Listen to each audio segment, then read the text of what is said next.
It's the man YSN, and you're listening to YSN Radio.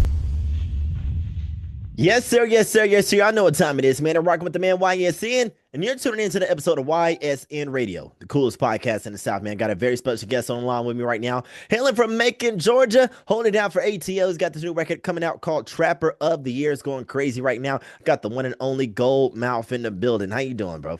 Yo, man, I'm doing great, man. Great, brother. Man, Great, good to man. hear. Good to hear, brother. Well, before we went live, man, you just told me you just wrapped up performance like 5 minutes ago. How did that go?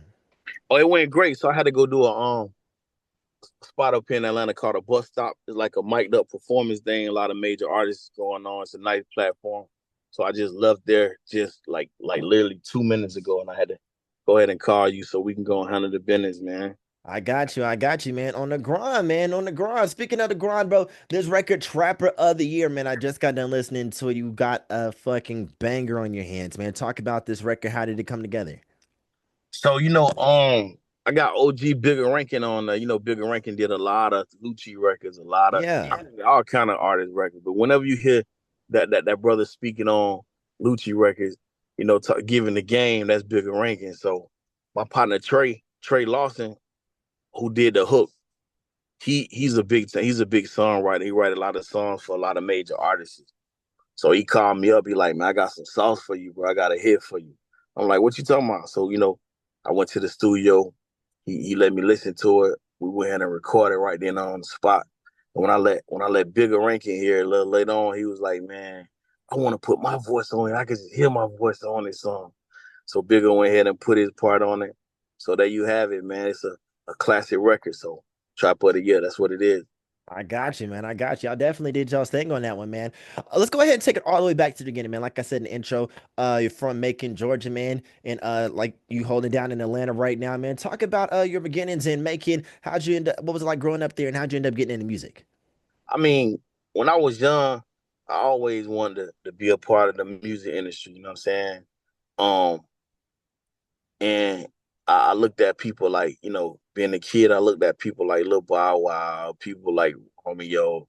I watched their careers from afar, and I said to myself, if these kids can do it, I can do it. You know what I'm saying? Hmm. So that was a like great inspiration for me. You know what I'm saying? Being a child and wanting to be able to rap one day. So as I grew older, I was rapping around my neighborhood, and I became pretty good at it. I was in trouble a lot as a child, so I used to go in and out of youth development centers and in and out of YDCs and whatnot. And Hmm. while I was in there, all I did was write music, try to perfect my skills and stuff. So at one point in time, I got out, and the rapper Young Jeezy and my partner Kinky B, they was forming a record label. You know what I'm saying? And they wanted me to actually be the artist on a record label that they was actually constructing. And so that's how I got my first break. I was Jeezy, I was Kinky and Jeezy artist. And I ended up going to prison after that. I had got a real big buzz in the street. So I ended Hmm. up going to prison after that. So once I got out of prison, I served like over a decade. And once I got out of prison, you know, I got a call from Ralo. I don't know if you know Ralo Famgoon. Yeah. He wanted me to run his record label while he was in prison. Hmm. So I started running the Famgoon record label and putting out Ralo projects and stuff while he was in prison. I started putting out projects on my own and just started linking up with a lot of different people in the industry, making resources and building relationships. And I started utilizing these relationships because I had been behind the scenes a long time. I used to rec- write a lot of music for a lot of big time celebrities, but I never would get the recognition that I Right. feel, that I deserve for actually writing these type of records. Hmm. So after a while, I said, man, you know what? It's time for me to just start doing my own music, step from Right. behind the scenes, and let people be able to identify with my struggle. You know what I'm saying? Hopefully, I can inspire people. You know what I'm saying to do whatever it is they want to do in life through my story. So that's why I picked up the mic and started rapping and started taking it serious. I got you, man. That's a crazy story, man. A few things I want to touch on, brother. So, uh, working with Jeezy and Kiki, man, like you said, they wanted to center the label around you, man. Jeezy, one of the legends out of Atlanta, period. You feel me? As far as trap music goes, man. What was it like being under his wing, and what did you learn from that experience working with Jeezy and Kiki? I mean, it was a real learning experience, man. I learned a lot, related to the business of music. I knew that, rapping was just a small part of it. It's a real business behind all of the rapping stuff. And if you ain't got no money, like, if you ain't got no money, if you ain't got nobody to invest no money into you, then you know what I'm saying, maybe you shouldn't be rapping because everybody palms at some point in the music industry gotta be greased. You know what I'm saying? It's a real business behind this junk. So Mm, don't think you just being around them, I learned that don't think just because you hear a song on the radio, these DJs just cool with this dude, because they just like this dude. Nah, it's a lot of politics and a lot of networking behind the scenes going on in order to make that happen. So, you know what I'm saying? Like I learned that, you know, I learn the business first before you just get into the music game like that. So you don't stand a chance of being, you know what I'm saying, messed over. Niggas can't play with your money. You know the business and you know how to go about handling the business in order for you to actually, make the business a real effective and lucrative business for yourself. So that's what I right. learned being up under them. I got you, man. I got you. And then transitioning after you did your 10-year bid, man, transitioning that into running Famgoon. I was going to ask about it because I seen the chain man Ralo just got out a few months ago, man. So Yeah. what was it like keeping things afloat while he was away, and how's the action been since he's been out? I mean, it was a challenge, you know what I'm saying? Because quite naturally, he was incarcerated and he wanted to do things the way he wanted to do it, but he had me and another individual running everything for him. So it was a challenge, but he had it was a lot of love, man. A lot of people in the industry showed him a lot of love. I could just name drop all day people. A lot of people was giving him free features, pulling up on the set, doing the videos for him, just showing love. You know what I'm saying? So Mm, because he was such a respected and loved person, it the process was a lot easier than it would have been. We were dealing with somebody who wasn't as loved and respected. You know what I'm saying? So, right. you know, just running the operations of the business, it taught me a lot of things and it prepped me for my own music career as well. So between being around Jeezy and running Famgoon, the Famarica for Ralo, it taught me everything I pretty much need to know about the business. So after I learned the business, I'm like, yeah, it's time for me to step from behind these curtains so people can know what it is with me so I can get my due recognition and respect for the work that I didn't put in and for the Mm. work that I continue to put in. Exactly, exactly. So having that experience working behind the scenes with these big names, Jeezy, Ralo, like you said, now it's time to put all that energy into Goldmouth, man. What has been the process like developing yourself as an artist and your brand? I mean, seriously, like I think the hardest part for me was you know, taking the music serious for real. Hmm. Um, because although I always rap, I never looked at myself like a rap artist. The artist shit was kind of like corny to me. It was like, I came from the street, so being a real street person, the it was like corny to me. You know what I'm Right, saying? To consider myself an artist when artists get told what to do, they get fucked over. They such and such. So it was just such a bad stigma attached to the artist name, and I never right. wanted people to identify me as an artist.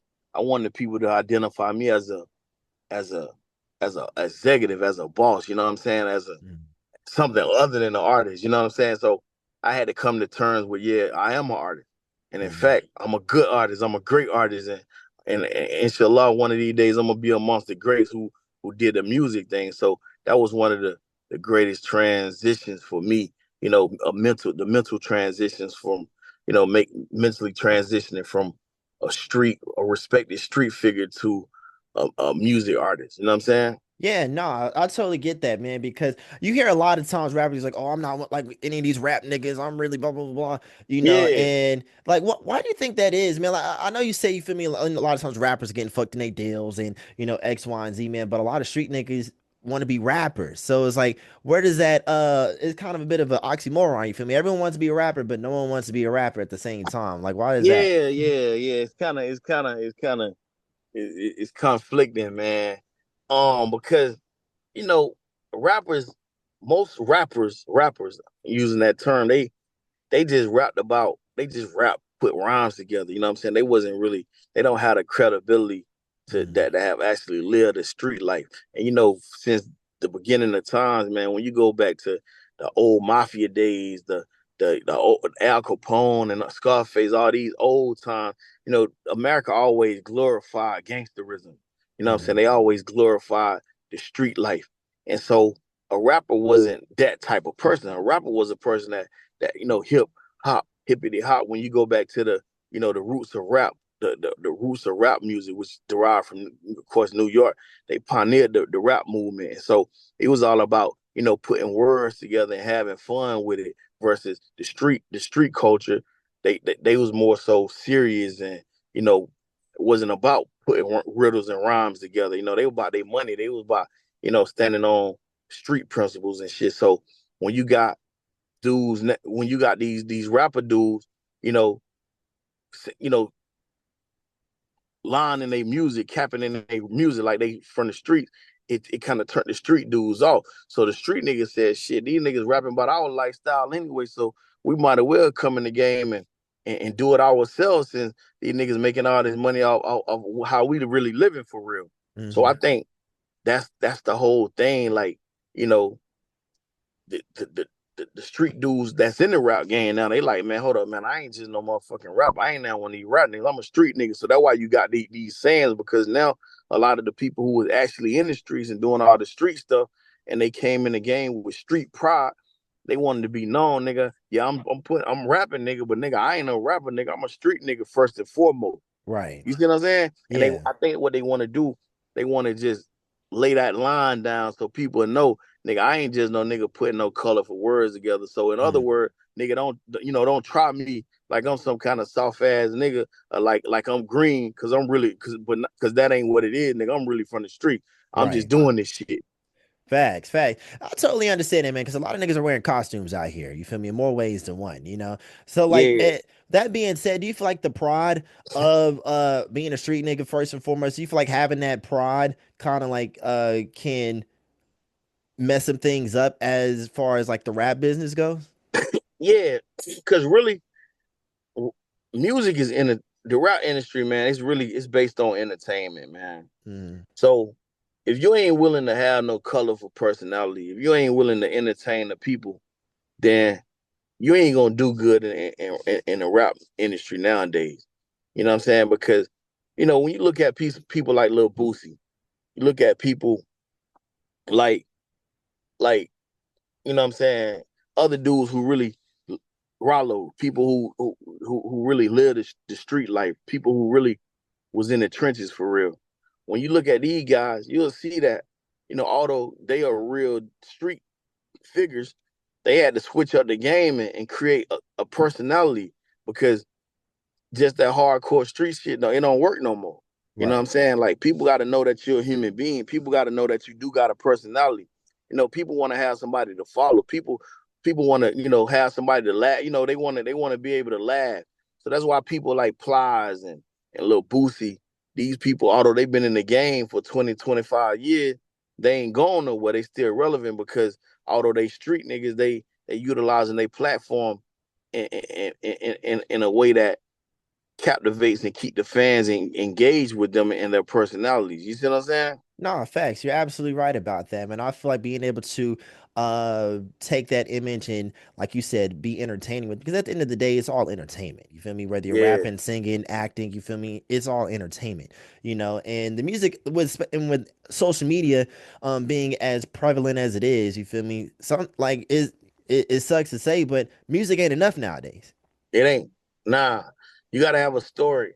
You got to have a personality. You know what I'm saying? Because it's about entertainment nowadays. Hmm. Like, if you too hard or if you too gangster to be a motherfucking entertainer, then you ain't got no business in the entertainment industry, man. Facts. So Facts. if you too motherfucking gangster and you too hard, you know what I'm saying, you too street to be to entertain the people, then what the fuck you in the entertainment industry for? You need to be in the street in a dope hole with your AK-47, looking out the window with your motherfucking shooters on deck, selling dope, doing the street shit. Because otherwise, you know, what the fuck are you saying? Exactly. You know Exactly. what I'm saying? No, facts, man. Facts. You're right about that, man.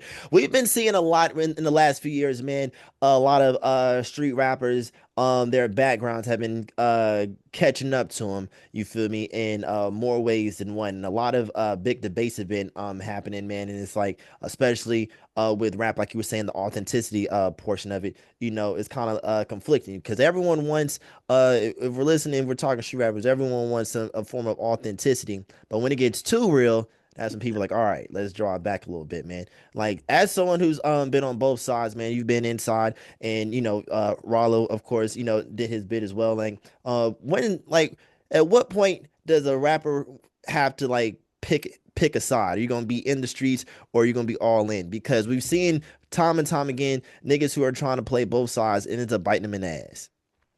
Well, yeah, that's the thing too, man. Like you look at the Lil Durk situation, you look at the Young Thug situation, you look at the Rallo situation. You know what I'm saying? Even you can go back and even look at the Lil Boosie situation.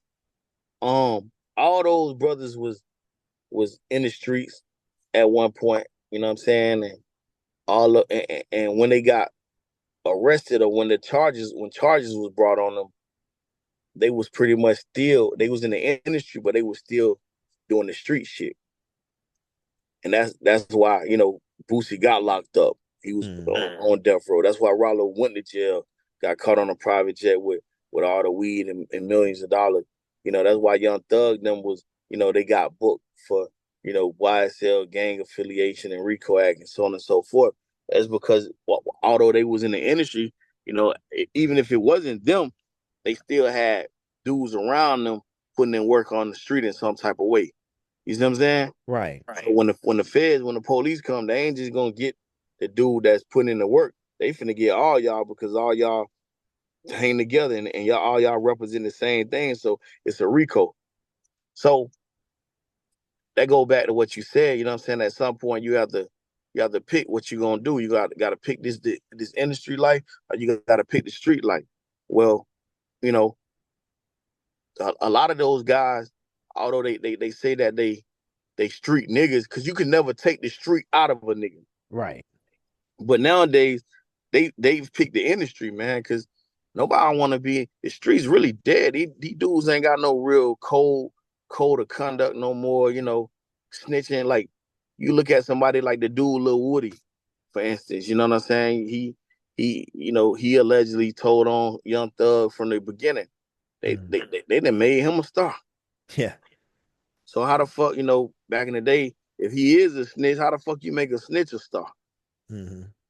So just that show you right now that the streets really dead. Like people don't care if you tell on somebody. Like, back in the day, people would have, he would have been completely just isolated. Nobody would talk to him. Nobody would want to be around him. Now, the same dudes that's claiming they street dude, they want to be around this dude, take pictures with these type of people. So the streets dead. So most of the rappers who was living that real grimy street life in the trenches, they didn't reskin it. You know what I'm saying? They didn't completely renounce that life and be like, nah, I'm an entertainer. I'm a rapper, man. Cause shit, these dudes ain't sticking to the code no more. They don't give a fuck what they do. It ain't no rules. It ain't no real deal guidelines no more.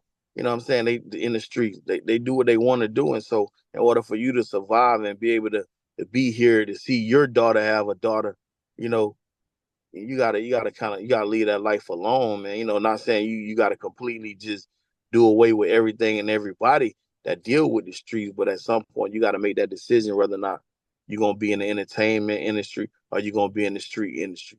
Right. Nah, facts, man. I've talked about that a couple times on the show, man. It's like making it in rap is a very as far as when I say making, like actually like making it is a very slim uh chance of doing so. Anyone can put a song out on the internet, you feel me, and get some plays, you feel me. But actually, like getting a deal, getting push millions of dollars, you feel me, that doesn't happen for everybody, you know. So if you're like blessed with that opportunity, you can't play with it.